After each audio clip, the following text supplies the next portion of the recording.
I'm looking forward to a spring-like day. How about yourself? Okay. Only okay? Yeah, only okay.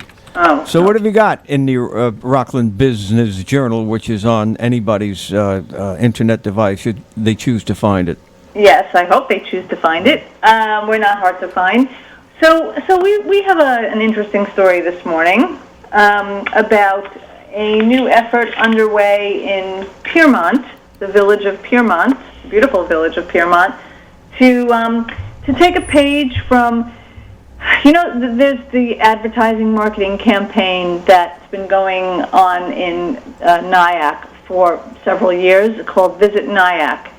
And, what a group of people there have done is get together and raise money, raise funds, create a nonprofit, and help put Nyack on the map with advertising that's been going on in the Metro North and in the New York Times and other New York media to draw people from a wider circle into the village of Nyack, to introduce the village, to stimulate economic development and tourism and all the things that any county should be doing for its assets. It's one that's focused on those outside the county, not inside the county. That's right. So in Piermont, this is a slightly different take, but there's a gentleman named Peter Helou, Helou, and he has this very interesting story, which I think is in some way paralleling what is going on nationally. He is a jeweler, and he had a jewelry store in Nanuet called Tiara for a few years. And when he was running that jewelry store, the Shops at Nanuet was being built across the street. So he felt nervous about missing out on that opportunity, and he moved his business across the street. And after a couple of years, he found himself in bankruptcy. He could not have anticipated the build-out costs, the delays, and most of all, he said that the traffic to the mall just really never manifested. They never got the customer base that they were expecting from Bergen County or from Westchester, and it really ended in a very sad way. Was this the Shops at Nanuet you're talking about, or the Palisade Center? The Shops at Nanuet. He jumped across the street with his business. Fast forward, this is a guy who he just sort of embodies, I think, the American spirit. He's risen up again by opening up a jewelry boutique store in Piermont. He also does car sales, so he's supporting his family. But the story here, what's interesting is it's kind of that shift from big boxes and malls back to the focus on Main Street.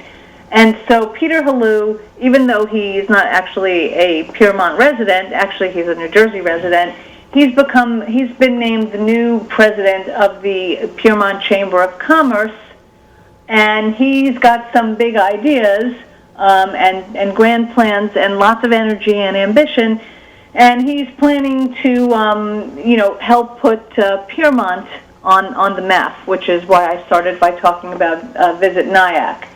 And so he is underway with he, along with the Chamber, are underway with creating some more high-profile events for the village, including a May Wine and Dine and a big Oktoberfest that will include at least one day of craft beer and that sort of thing. And and they've also gotten on to the whole social media thing. Everybody understands that everything needs to be marketed. So we have a cool story about him and his story, his trajectory, and what happened to him, and how he has kind of reemerged as the face of a mom and pop jeweler, in a village.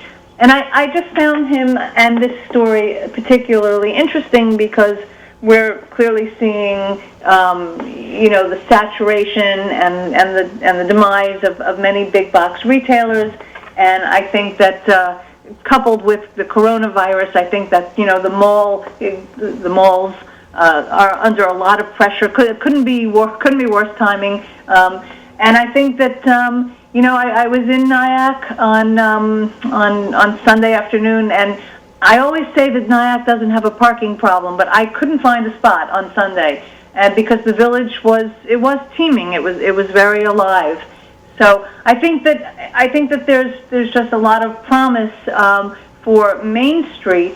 Main Street has over the decades has really took it's really got socked in the eye by everything that the big boxes and the malls brought to communities. And I think maybe we're seeing a sea change, so I find that pretty interesting. Well, that's nice to hear. I mean, overall, how is retail? I mean, how? You mentioned the shops at Nanuet earlier, and he didn't see the traffic flow that he thought that particular gentleman you're talking about. I mean, they're sustaining, I would assume, right? Well, they've lost a lot of tenants, and they Simon, the old, which is they understand that they're in a state of reinvention. The thing about Simon is that they're such a big REIT and they have so many holdings all over the nation, maybe the world, that I think that they can probably sustain the contraction while they figure out how to reinvent. However, I mean, the coronavirus definitely has thrown a curve to just about everything.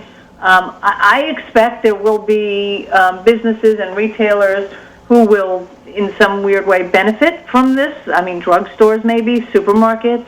I think what is going to hurt in the short term certainly are places where we gather and I worry about restaurants. But I could foresee something like farmers markets. I could see them really thriving at a time like this, because especially as we come into the outdoor season, and at least people feel like they're outside and not as vulnerable of being trapped in an inside space. I mean, we don't know where we're heading with this. Nobody does. I don't care what anybody says. Nobody really knows what the impact is going to be, or how we're going to be able to respond, or what it really is going to mean. Yeah.